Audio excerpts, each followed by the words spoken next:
Thanks for watching these videos, and thanks especially to all of the people at Rochester who sat down and talked with me about hospitality over the past few weeks. I really appreciate it. As should be pretty clear by this point, Rochester is in a number of ways a really unique community for hospitality.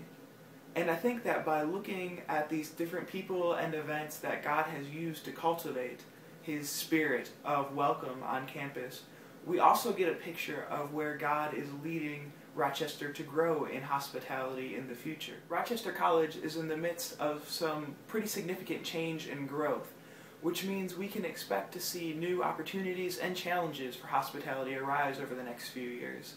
While I think there are a number of ways to approach these challenges, I think the best way is to, rather than trying to come up with new ways to be hospitable, to look back at the ways that God's already cultivated a spirit of hospitality among the people here, and to allow those individuals and experiences to lead us forward in new expressions of God's hospitality. So, for instance, if more employees of Rochester begin to welcome students into their homes and into the life of God, and if campus ministry continues to prioritize people over programs, and if more students learn from the model set up by students such as Sarah and Priscilla and continue to open their doors and welcome in people who are different than them, then I would imagine that we would see God's hospitality continue to grow in this community as it becomes a beacon of God's welcome, not just on campus, but in the whole surrounding area.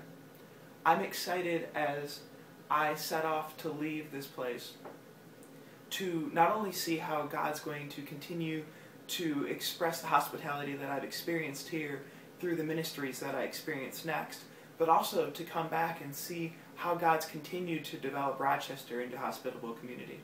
So finally, I'm curious as to what all of you think. What questions do you have? If you're a part of the Rochester community, what stories do you have of hospitality that you've experienced here? What thoughts or comments do you have? Feel free to leave me any comments on the YouTube videos themselves or on my missional profile website, which I'll include a link of on this video. So I'm looking forward to hearing from you and continuing this conversation that these videos have started. Thanks again for watching.